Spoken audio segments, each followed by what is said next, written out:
Hi, everyone. Thanks for checking out the Safe Travels podcast. My name is Joey. I'm currently out on a hike, but this morning I had the chance to sit down with Jeff Bortner, who's the fire management officer here at Olympic National Park.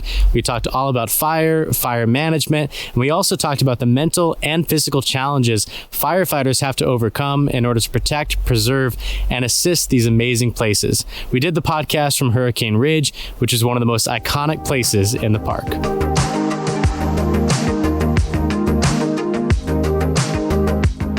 All right, Jeff, thanks for doing this. How are you? Good. How you doing, Joey? I'm doing great. Well, this park, Olympic National Park, is absolutely beautiful. We're at one of the most iconic spots in the park right now. It's Hurricane Ridge with these snow-capped mountains behind us. We're going to talk a lot about fire in this episode, but before we get into that, I want to talk about your journey to Olympic and your journey with fire. How did you get into the position that you're in now?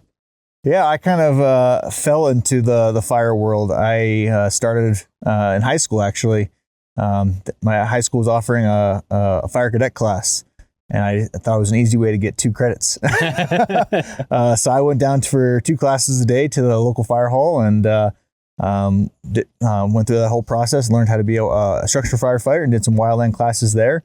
And then as part of that, the state of Washington actually came in and did some recruiting, and I didn't have a summer job plan yet. So they asked if I had a summer job, and I said no, and I raised my hand, and I guess the rest is history. I worked for the state, and I've worked for the National Park Service as well as Fish and Wildlife Service and the U.S. Forest Service over my career in Washington, Idaho, and Montana and Wyoming. Did when you got into fire, was it the focus always to be in wildlands and containing fires in those atmospheres, or were you ever into urban sites? Yeah, I actually did both for a long time. So I was an intern at a fire district, and so I did structure stuff. I was an EMT. And I did both structure and wildland for a long time. And then the wildland side offered me a permanent job first. And then so I chased that career path, and I've been in it ever since. Moving into the park, what does the structure look like for the fire operation team within Olympic and in the National Park Service? Yeah, so we're an interagency organization of this park. So we actually have a true blended interagency organization, meaning that I, for example, am a Park Service employee. But on my staff, I have a deputy FMO who's actually a Forest Service employee, and then most of our staff is blended. So we have Park Service employees, we have Forest Service employees, and we actually have a U.S. Fish and Wildlife Service employee as well. And we all work together to manage the fire in the park as well as the forest, and as well as on several other Park Service and Fish and Wildlife Service units. So we have national fish hatcheries, we have national wildlife refuge complexes. We have a couple different parks, and then we have the Olympic National Forest as well. So from a high-level overview, what does it look like to contain fires in this park? There's 3 major ecosystems. Do those ecosystems provide different challenges depending on where the fires originate from? Yeah, so in Olympic National Park, we actually have split the park in our fire management plan to 2 main fire management units. We have a wilderness unit and a non-wilderness fire management unit, and we manage those differently. The wilderness, we basically default into fires and natural processes on the landscape. And so we use that to manage fire for ecosystem benefits and allow it to take its natural role in the ecosystem there. Versus in the non-wilderness unit, we focus more on the risks and the impacts to visitors, infrastructure, and things like that. Most of the wilderness doesn't have a lot of those things, so we do a lot of point source protection strategies. We do some confined containment strategies, and depending on and if it's truly remote, we might even just do a monitor strategy where we're just keeping our eyes on the fire and building management action points where we might take more deliberate action on those fires. Versus in the non-wilderness, we're probably going to take more of a direct approach and try and contain the fire on a smaller scale, typically speaking. But we do have the ability to manage the fire for a larger footprint there as well if we deem that it's safe. We have the seasonality to assist that, and a few other things. We use a risk-based decision-making process to consider all the different potential impacts that that fire might have, and then we make a decision on how we want to manage that fire from that standpoint. And so that's a little bit different than the wilderness, but it's also similar too. But I guess we lean one way for the non-wilderness, and we lean one way a little bit for the wilderness. Backtracking a little, you talked about the different strategies that you take when the fires are in the wilderness. Can you break those down a little bit more on the specific type of strategies you take? Yeah, so we have a confined strategy, a contained strategy, a monitor strategy, a point source protection strategy, among others. And so the point source protection, right, that's where we have values at risk out there that we've identified, typically like historic structures or trails or bridges or something like that, like an actual tangible item that we're trying to protect out there. And so we'll go out there and we'll clear around that item, whatever that might be. We might set up some hoses or pumps or some sprinklers to kind of manage to protect that resource. So last year we had a lot of fires in the park, and so we had some values at risk out there that we did that exact thing. We identified those values. We set up some sprinklers. We went out there and cleared around some of those items, and we just focused on protecting those identified values at risk there. Kind of a confined strategy is more of we identify natural or man-made features, and we confine the fire into that identified box. Contain is more of what folks associate with full suppression strategy, where we're going trying really hard to kind of box it into a smaller area. And then monitor is the least heavy-handed approach, where we're kind of monitoring from afar, whether it's from a fire lookout or for some occasional recon flights or something like that. Or we might actually put some firefighters out on the ground and just have them monitor from a distance. And then if it crosses a threshold, a management action point that we decide, then we might take whatever that action might lead to, depending on, a lot of different items, such as where it's located in the park, what are the values that we've identified, the risk to our firefighters, and things like that. In both the wilderness and non-wilderness units, you touched a little bit about the values that are at risk. Can you elaborate more on that? Yeah, so, values at risk, right? So values are the different things out there that we are trying to manage for. And some of those aren't just natural things, right? We have man-made improvements such as bridges or trail infrastructure. We have historical cabins. We have certainly visitor safety, firefighter safety, smoke impacts. All those things go into that decision-making process for both the wilderness and the non-wilderness. And so we're not just thinking about like, how is this good for the ecosystem, but we're also thinking about how is this going to potentially damage, or cause issues with things like visitor interaction or historical structures or trail bridges. Building a bridge 16 miles up the Elwha drainage is an extensive undertaking, and we want to make sure that we're protecting that and that folks can come back and recreate into the park. Last year we had to close some of the roads and the trails in the park for periods of time to manage for firefighter and public safety, and really that was just to make sure that we're not allowing folks to accidentally wander into a potentially dangerous environment, and as well as not having to insert our firefighters to try and protect those visitors because they may wander into a risky environment by accident because they didn't know there was a fire in the area or they didn't see the smoke or whatever it may be. And so we're thinking about all those things when we manage it. And certainly smoke is a really contentious thing in recent years. People are learning more and more about the impacts of wildland fire smoke. Smokes impact communities. And so we're really looking at, how much smoke are we producing? Are the fires producing out there? And where is that smoke going and how is it going to impact folks? And so we take that, really into consideration when we're trying to figure out how we're going to manage that fire and the duration of that fire and how that can impact the communities out there.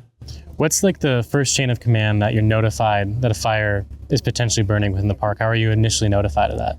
Yeah, I mean, that varies pretty widely, depending on a lot of different things, really where it's located. If it's in the really backcountry wilderness, it's most commonly going to be somebody who's recreating in the park, a backpacker, and they'll see the fire, and they'll probably, a lot of folks nowadays have in-reaches or whatever, the different satellite devices, and they'll ping their contact, and they'll notify us that they found a fire at that location. And so if folks are recreating in the backcountry and they have a means to notify, the best means is, call 911 if you can do that, or just notify your contact and have them notify 911, and they'll notify the park. If you have, a general description of the fire and preferably a lat and long, so latitude and longitude of the fire, and that way we can, make a decision about how we're going to go investigate further on that one. But we also have other things like, a lot of people like to fly over the park. Commercial airliners sometimes will report fires. People up here might spot a fire in the distance, and then they'll report it to a ranger if they see a ranger. or just generally folks will drive around and see something, or we might detect it from satellite detection systems sometimes. But I think those that are in urban environments, they oftentimes think fire, and the first thought is to put it out. But you touched on a little bit, when you see a fire out here, depending on the location, you might react to let the fire run its natural course. Why do you allow that to happen, and what can fire mean for the environment? Yeah, so I think, again, fire is a natural process in a lot of environments, and here on the Olympic is no different, right?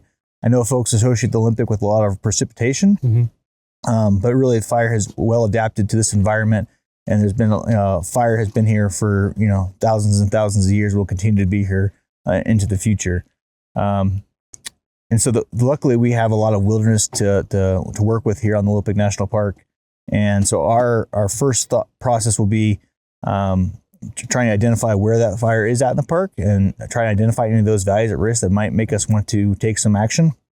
But our initial response for a fire that plots or maps out into the wilderness area, we're unlikely to take a very aggressive approach. First off, we're going to try and identify it, where the location, identify the values, identify the potential risk to send our responders out there. It's a big logistical workload to send firefighters into the wilderness for an extended period of time. We have to support them. We have to think about what happens if one of them gets hurt. And so we take a pretty deliberative process to think about, how we would manage sending folks out there before we do, versus front country fires or non-wilderness fires or fires where people are nearby. We'll respond right away, make a determination about the actions we want to take on that fire.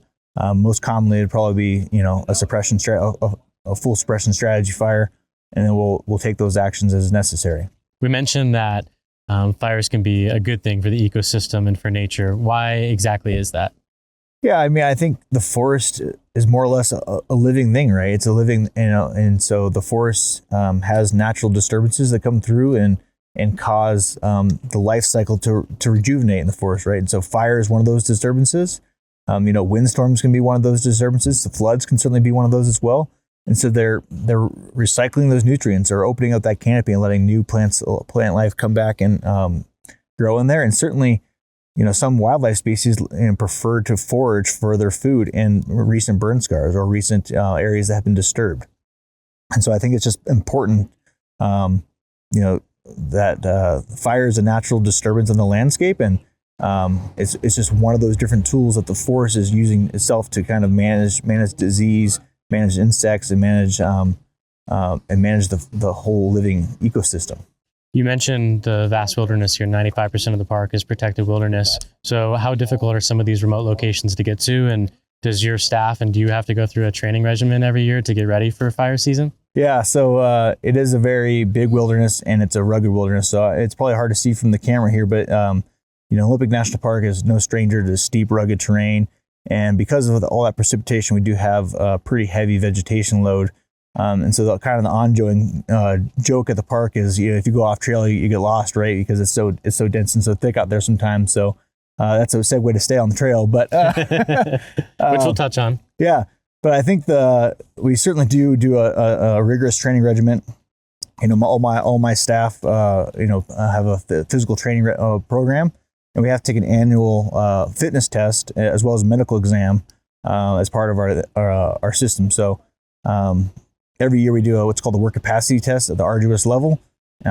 It's 45 pounds for 3 miles, and we have 45 minutes to do it. And it's kind of an interesting pace to maintain with weight on your back.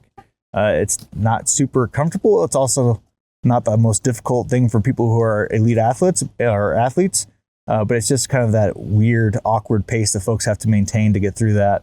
And then we also do have a medical exam. And every 3 years, we actually go to a doctor and have a pretty comprehensive physical. It's actually more comprehensive than, say, for those of you who did sports, a sports physical or an annual physical. We have to do a lung test, and they take blood samples and all those other things. And then every year we have to recertify that we're still healthy and well. And then we train often, both physically but also mentally, to prepare our bodies and our minds for wildland firefighting. That's an interesting point, the mental side of it. What are some of the challenges or mental hurdles that you and your team have to go through when you're out, fighting fires? Yeah, I think, mental health and well-being has been a big push in the service the last couple of years, which is, I think, a really great thing. It didn't always used to be that way. It used to be kind of the old mindset of, just tough it out.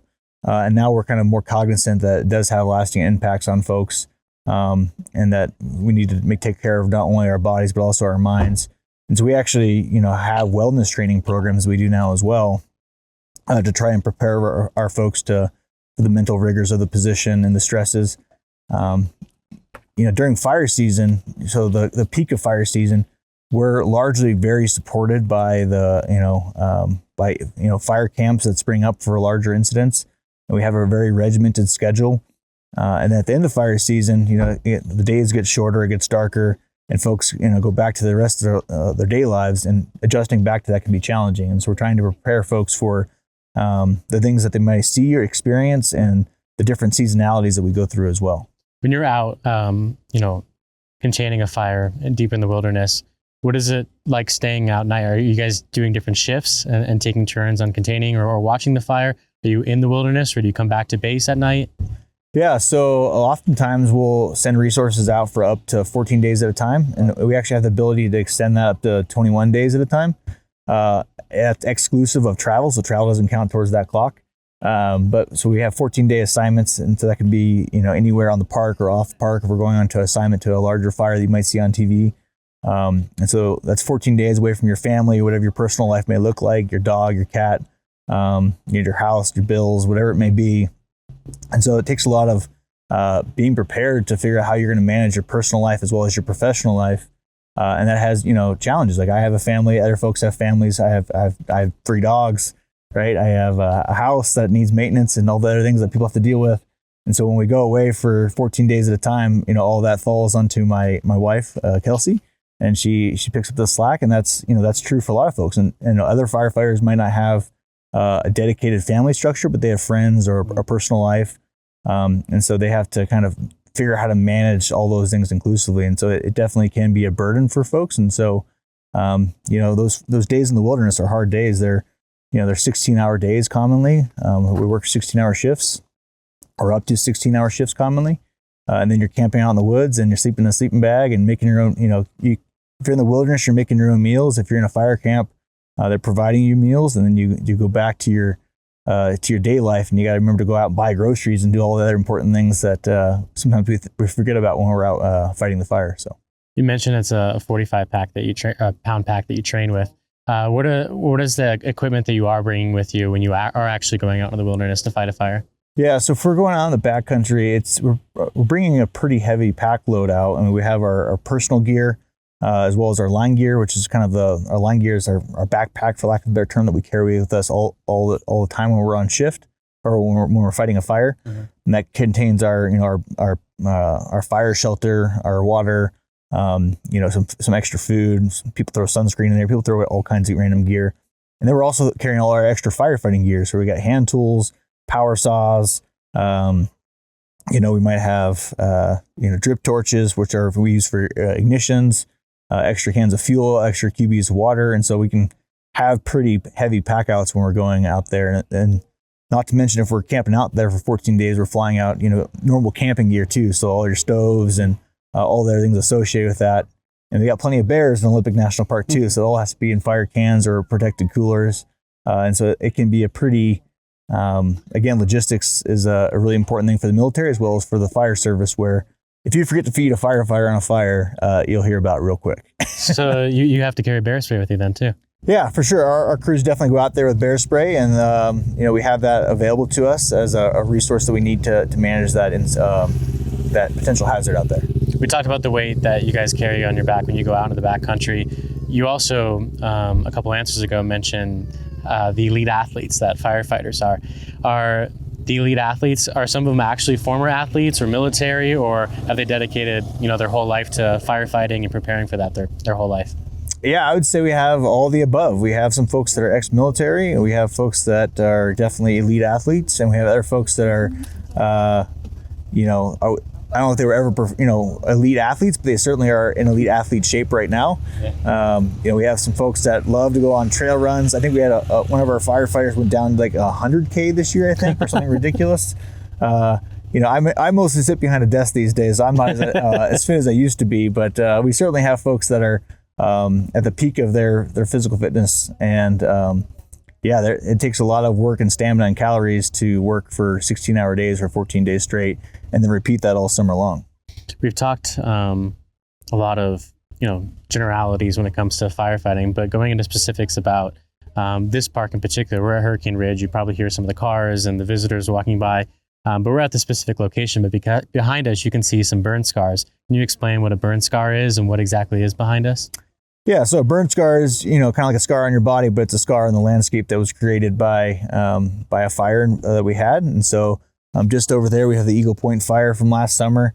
And then off camera, but in the backcountry there, we had 7 large fires that were burning in the park last summer for about 4,800 acres total, including the Delabar fire, which is the one that is the new biggest reigning champion, the biggest fire in park history since the park's creation. And so it did 4,200 acres. And yeah, they all started from a lightning event last summer, and then they burned for an extended period of time. And we did insert some of our folks out into the wilderness and manage some of those fires. And many of those fires all had different management strategies just because they were all located in different locations. So there was actually another fire, the Hurricane fire, that's actually just down the hill from us, about a couple hundred yards, that we just chose to go full suppression on. We inserted our firefighters on it, and they went as direct as possible and confined that at about 3 acres. Then over there, the Eagle Point fire, we managed that fire initially as a monitor fire, and then it crossed some management action points, some thresholds that we had delineated, and so we did end up taking some more direct approach on that fire and ended up holding it on an obstruction ridge out there because it did start to threat some of our values at risk out there, and we had a lot of fires also going out a little bit deeper out in the wilderness. And so we made some management decisions to take some more proactive approach in a few areas on that fire. But yeah, we had a lot of fires last summer, and some of them went pretty big. We mentioned earlier the different ecosystems that exist within the park. Do fires burn differently when it's in a temperate rainforest, or whether it's on the Pacific coast versus high altitude alpine? Yeah, I mean, so we actually have a fairly famous rain shadow from the Olympic Mountains, right? The rain shadow is pretty dramatic, where in portions of it, the park get over 200 inches of rain a year, and the other portions of the park get only 16 to 20 inches of rain a year. And so we get a full spectrum of fire return intervals and fire regimes from that. Some of our fires are true standard placing events, and we have some mixed severity fires.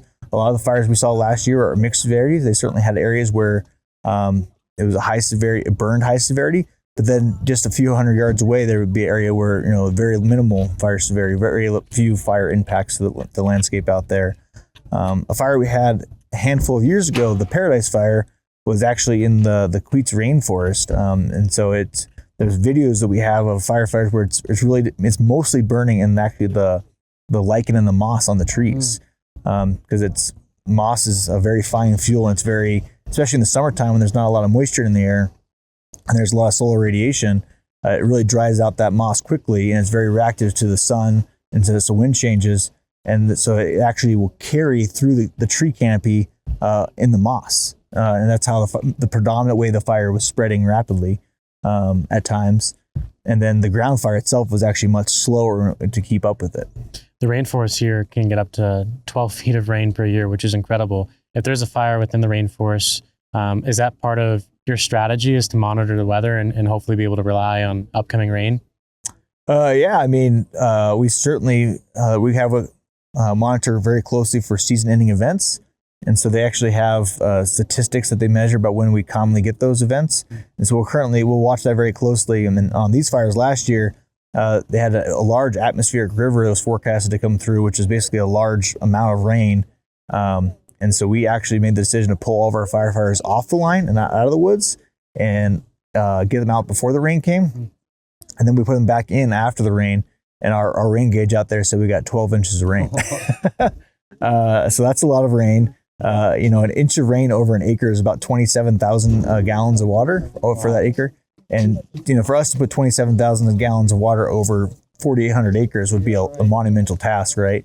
And so if you add that to, there was 12 inches of rain, so that's, I don't know my math there, right? But that's a lot of rain over 1 acre of ground that can absorb and do a lot of things. And, the fire needs three things to exist, right? It needs spark, it needs heat, and it needs fuel. And so if you take away one of those things, that we call it breaking the fire triangle, and that stops the chemical reaction that allows fire to burn, right?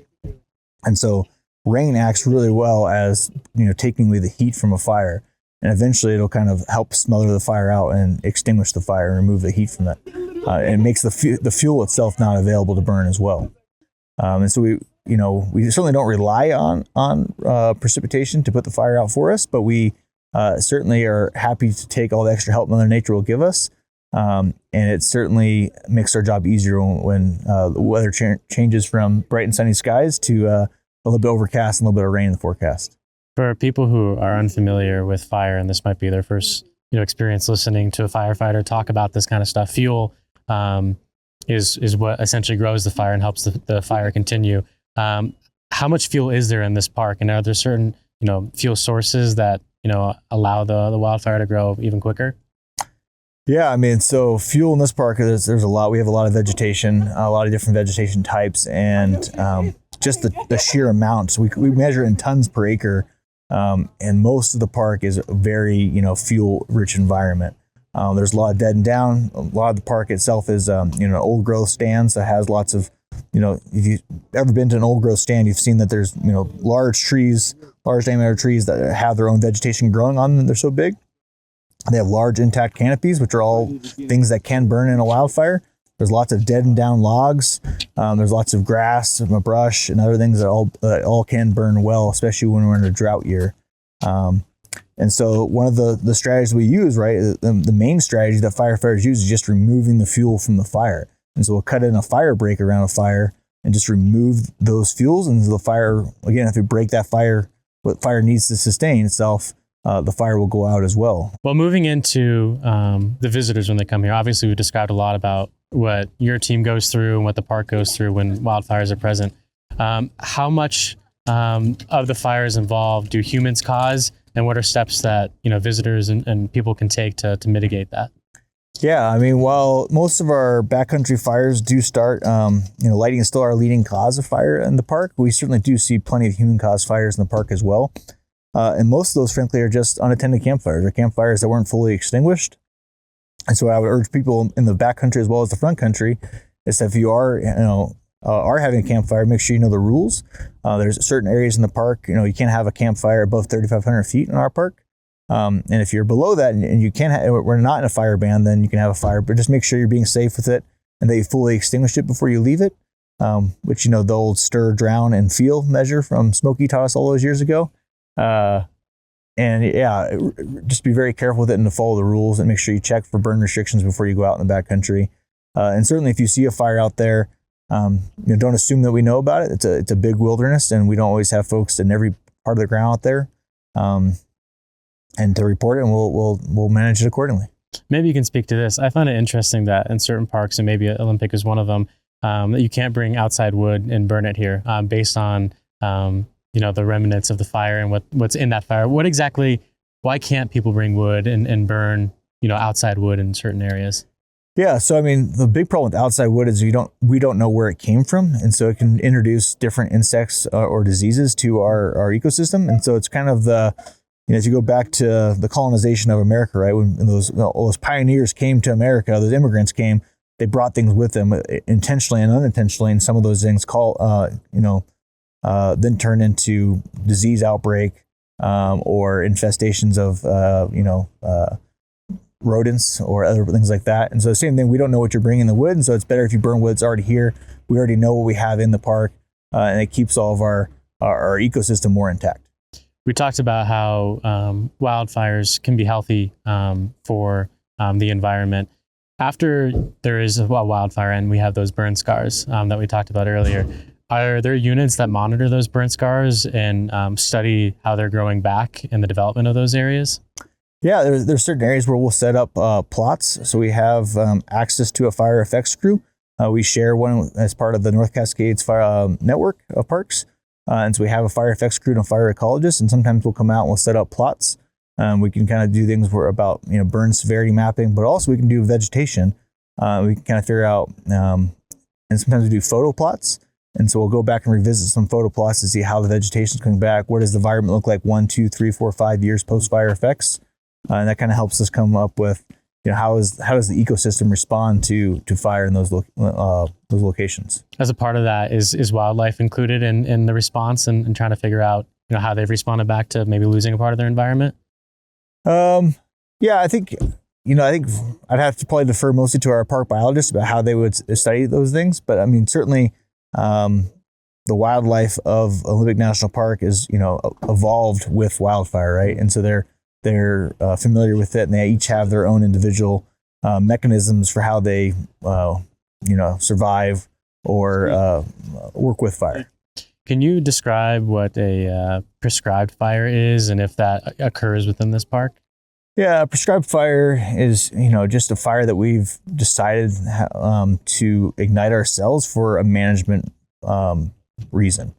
And so some fires, prescribed fires, are used to reduce hazardous fuels. Some prescribed fires are used to maintain historical landscapes. Some prescribed fires are maintained for cultural landscapes. And some are maintained for the fire environment, for wildlife as well as for vegetation, right? Some vegetation is fire adapted and fire evolved and actually needs fire to germinate their seeds and things like that. So we do some prescribed fires on Olympic National Park. Most of what we do is basically pile burns. We build hand piles around defensible space projects, and sometimes we burn some of those piles. We also have had some broadcast burns in the past that we've done. But currently we're mostly doing pile burning. What about fire and firefighting fascinates you? What's something that you found interesting throughout your training or experiences out here, that still shocks you today? Well, I think fire, like a lot of things, a natural event, right? It can has a mind of its own, right? We can study it and think we know a lot about it, and then it can do things that surprise people who've been fighting fire here for a long time. The previous FMO, the fire management officer before me, was actually helping us out last summer as a long-term, he's an LTAN, a long-term analyst for fires, as well as a fire behavior analyst. And so we actually brought him in to help us out. And when these fires went big, it was something that he had never seen, right? And he had worked here for a very long time and seen a lot of things.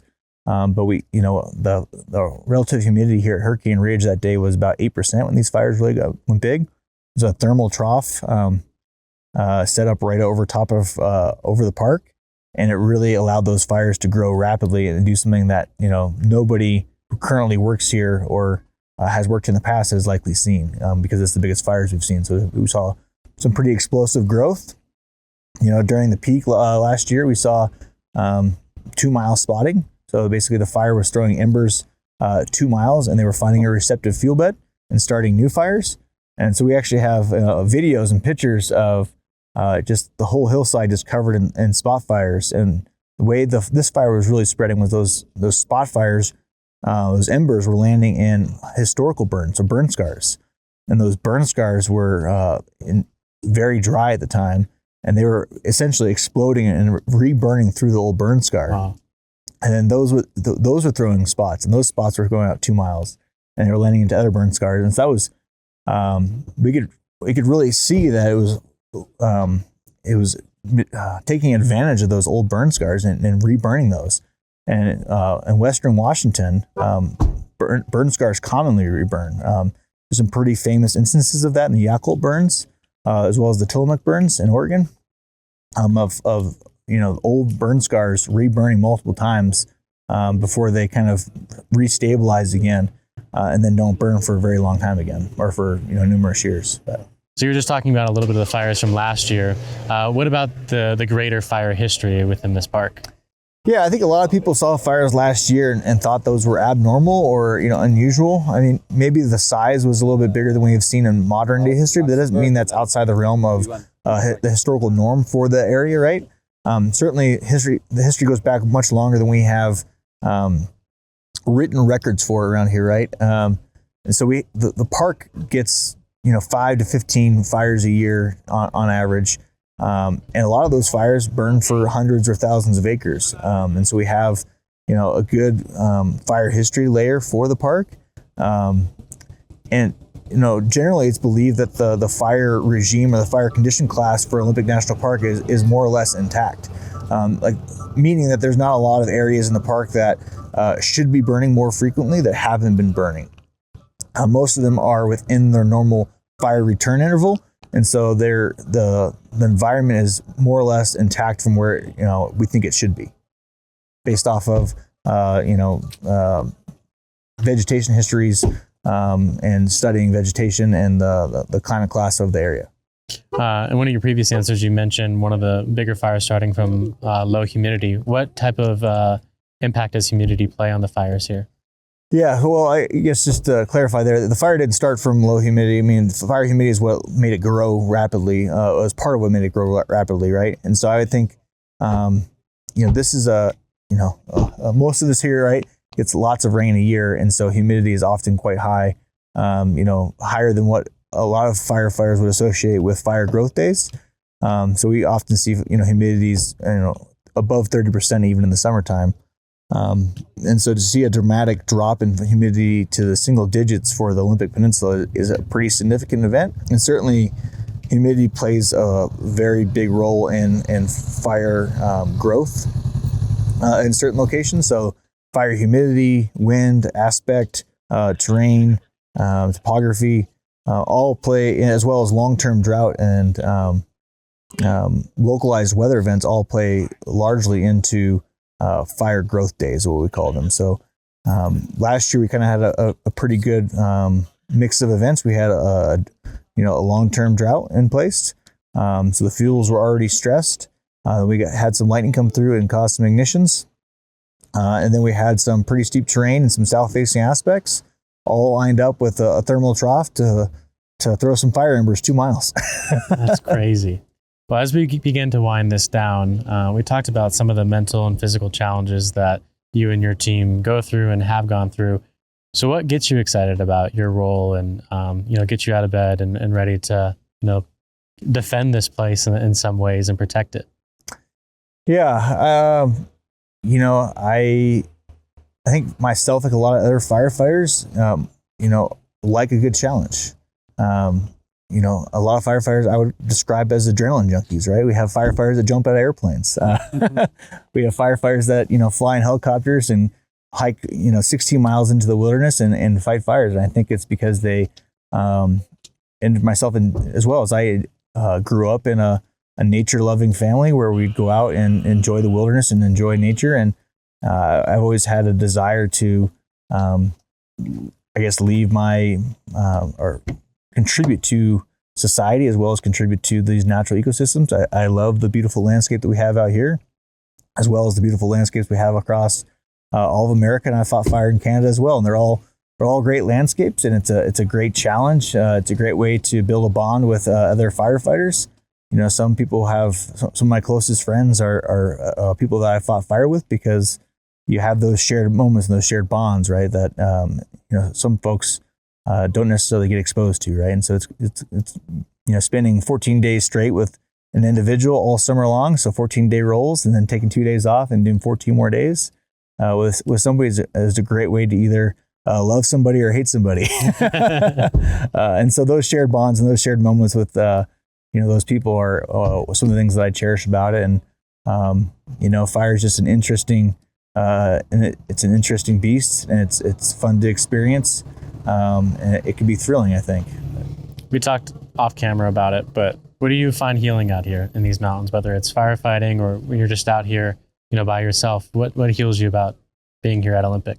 Yeah, I mean, there's also lots of time and opportunities to be for solitude, right? And you go out here and enjoy the peaceful, beautiful landscape. And I grew up backpacking and enjoying nature.